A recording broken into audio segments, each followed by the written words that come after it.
Halo teman-teman, sehat selalu, tetap semangat. Akhirnya MU kembali tertahan di Old Trafford. Soton memberikan perlawanan. Hasil akhir 1-1.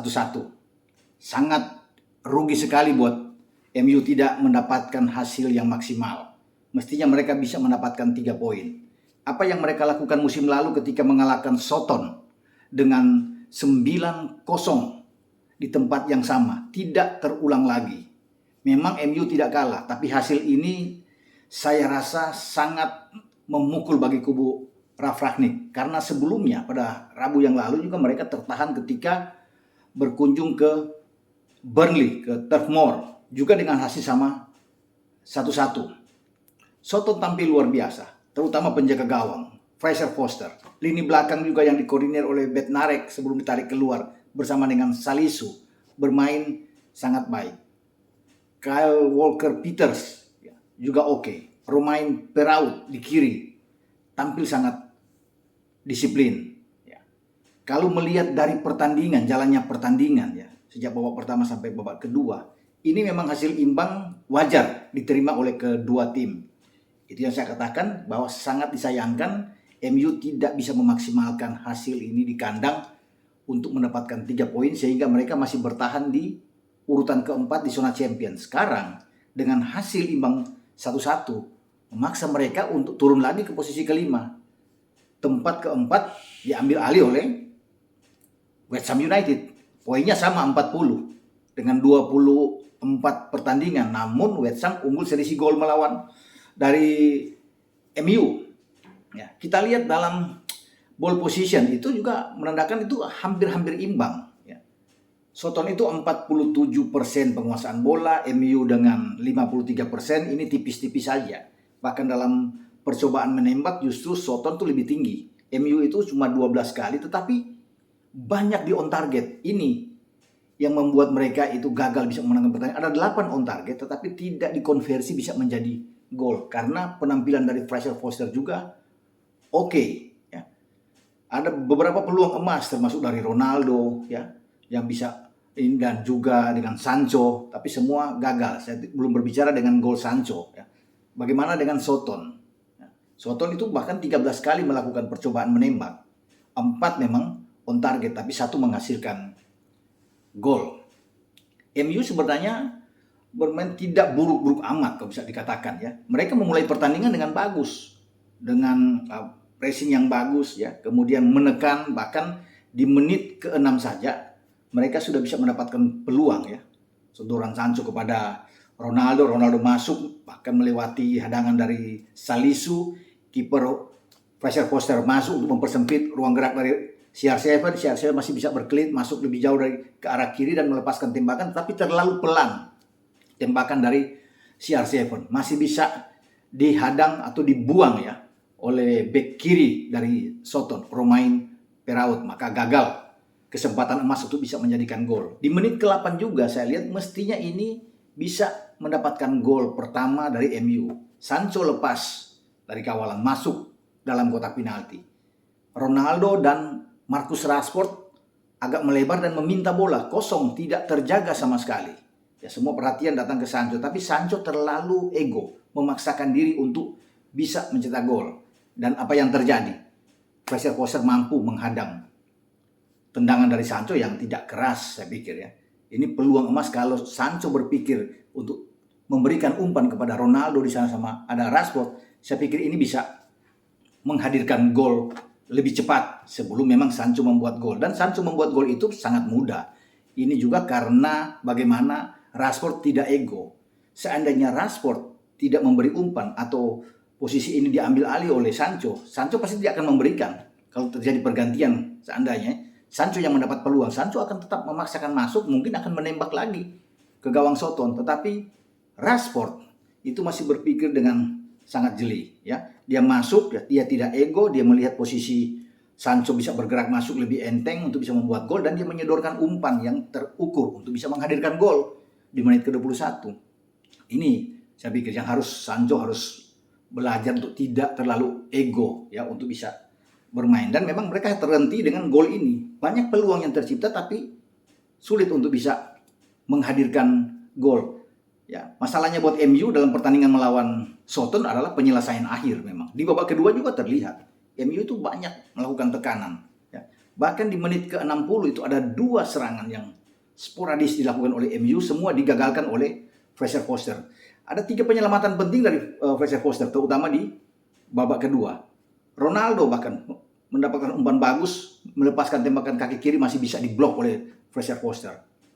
Dalam bola liar kemudian datang Diego Dalot dari kanan, dan Diego Dalot bisa menghantam dengan sangat keras, juga ditahan oleh Fraser Forster. Luar biasa penampilan Fraser Forster.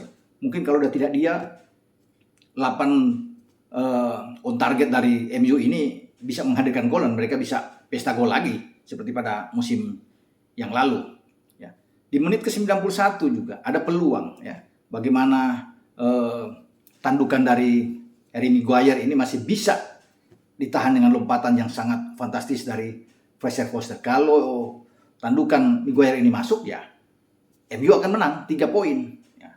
Nah, menarik saya lihat di sini bahwa 3 laga terakhir MU di semua kompetisi itu berakhir dengan skor sama. Entah ini sebuah kebetulan, tapi hasil akhirnya itu sama, 1-1.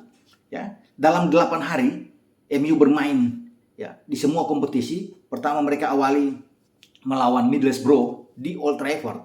Juga mereka bisa mencetak gol di babak pertama. Sancho juga yang bisa mencetak gol di menit ke-25 kalau tidak salah.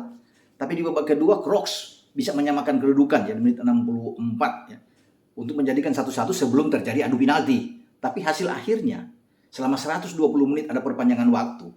Itu 1-1. Ya. Sebelum MU ini tersingkir di putaran keempat Piala FA dari Boro. Ya karena kalah adu penalti 7-8. Pada hari Rabu lalu mereka ke Turf Moor, ditahan oleh Burnley ya, dengan 1-1 juga. Gol pertama MU juga lahir di babak pertama. Menit 18, Paul Pogba menerima umpan Luke Shaw, Pogba menembak bebas, masuk, tetapi di menit 47, Jair Rodriguez itu bisa menggetarkan gawang dari David De Gea atas blunder di mana Maguire tidak mampu menahan pergerakan dari Jair Rodriguez dan masuk begitu cepat. Jadi MU ini selalu tidak siap untuk memulai babak kedua. Sama dengan pertandingan melawan Soton. Ya. Bagaimana ketika memulai babak kedua baru 3 menit berlangsung. Ya. Elyounoussi bisa memberikan umpan. Dan C. Adams masuk dari sisi kiri untuk bisa menembak bola dan bergetar gawang De Gea. 1-1. Dan ini bertahan sampai pertandingan usai. Jadi mereka buang dalam 2 pertandingan terakhir itu. Draw dengan Burnley dan Soton. Itu ada 6 poin. MU ini buang. Kalau mereka bisa mendapatkan 6 poin, mereka sekarang ini sudah berjarak 3 poin di belakang Chelsea yang berada di peringkat ketiga. Dengan jumlah permainan, dengan jumlah main yang sama, 24. Sayang, ya, mereka sekarang cuma 40. Jadi kalau mereka ambil itu dengan Burnley dan Soton, 44 poin, pasukan Ralf Rangnick. Ini bagus. Jadi mereka semakin tenang ada di peringkat keempat. Karena mereka juga bisa mengejar Chelsea. Tapi dengan membuang 2 hasil imbang ini berat bagi MU untuk bisa finish di posisi keempat. Karena bukan hanya West Ham yang menjadi lawan mereka. Ya. Harus diingat bahwa Arsenal itu dengan baru 22 pertandingan kalau tidak salah ya, 22-23 pertandingan. Ya. Kemudian dengan Spurs juga yang masih menyimpan ada 2 laga di bawah. Spurs ada 21 pertandingan. Jadi masih banyak bagi Spurs untuk bisa mengejar ke atas ke posisi 4 besar di zona Champions. Memang masih rame, tetapi khusus buat MU itu sekali lagi ya, pantas kalau pendukung MU ini sangat kecewa ya. Tetapi bagi Soton ini luar biasa. Di 4 pertandingan terakhir Soton di semua kompetisi, mereka itu tidak kalah. Luar biasa. Setelah menahan City 1-1 di St. Mary, mereka menang di putaran keempat Piala FA, menyingkirkan kalau tidak salah Coventry ya dengan 2-1. Sebelum mereka melawan Spurs, menang di Spurs dengan 3-2 di midweek ya kemarin. Dan sekarang mereka datang ke Old Trafford ya, dengan rasa percaya diri dan mereka bisa mendapatkan 1 poin. Tidak kalah. Mereka harus berkonsentrasi nantinya untuk bisa menjamu Everton. Tidak mudah ya untuk bisa, karena Everton lagi ya, bereforia dengan kedatangan seorang Frank Lampard. Ya, itu pertandingannya menarik. Nah, bagaimana dengan MU? Setelah hasil yang mengecewakan ini, MU harus berkonsentrasi juga. Mereka akan menerima Brighton. Bermain juga di Old Trafford sebenarnya. Ini sebuah keuntungan. Itu yang saya katakan, sayang. kalau mereka bisa menang melawan Burnley, lawan Soton, dan mereka akan menjamu nantinya pada tanggal 16 melawan Brighton, kan kalau mereka bisa menang 9 poin, lebih enak lagi. Mereka bisa mengejar Chelsea di posisi ketiga. Belum tentu juga mereka bisa menang melawan Brighton. Sebelum tanggal 20 mereka menuju ke Elland Road menghadapi Leeds United, pasukan Marcelo Bielsa ini. Ya, tidak mudah juga. Kalau bisa melihat, sulit untuk diprediksi bagaimana permainan MU yang naik turun ya, tidak konsisten ini. Nah, setelah 2 pertandingan lawan Brighton dan Leeds, mereka harus fokus untuk terbang ke Madrid, bertarung melawan Atletico Madrid ya di leg pertama UCL Liga Champions. Itu tanggal 24 bertarung di Stadion Wanda Metropolitano. Tidak mudah juga, perlu perjuangan. Ini Atletico Madrid. Kedalaman skuad bahkan kalau saya pikir ini lebih bagus dibandingkan dengan MU, dan MU berbahaya kalau sampai kalah di sana. Berat ini posisi MU untuk bisa melaju ke babak perempat final. Jadi inilah review saya dengan MU yang gagal bisa mendapatkan poin penuh kembali di kandang di markas mereka yang mestinya mereka bisa ambil itu. Walaupun Soton memang sedang bagus-bagusnya ya dalam, saya sudah katakan, 4 pertandingan terakhir. Karena Soton ini terakhir kalah itu dari Wolves dengan 3-1. Tapi setelah itu mereka tahan City, menang di Piala FA, mukul Spurs ya, dan sekarang menahan MU. Jadi selamat buat pasukan Ralph Hasenhuttl yang bisa mendapatkan 1 poin di Old Trafford. Dan sangat mengecewakan bagi Ralf Rangnick, walaupun turun dengan starting 11 sama seperti ketika melawan Burnley, tapi tidak mampu mendapatkan apa-apa ya.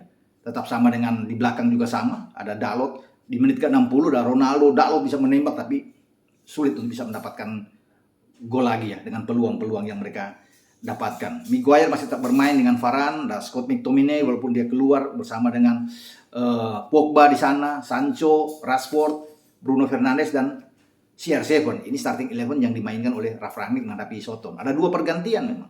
Jesse Lingard bangkit dari bangku cadangan bersama dengan Elanga, menarik Scott McTominay dan Rashford. Namun ini pun tidak ada pengaruh apa-apa. Hasilnya tetap 1 dan MU tidak menang. Ya, itu kuncinya. Karena mereka tidak mendapatkan peluang-peluang yang untuk bisa menghasilkan gol walaupun ada 8 kesempatan on target ya. Karena dari sisi operan ya, akurasi operan pun masih tipis sama. MU 80%, sementara 81% MU, 80% dari Soton. Jadi pantas untuk hasil ini imbang antara kedua tim. Oke, sampai kita ketemu kembali. Ciao.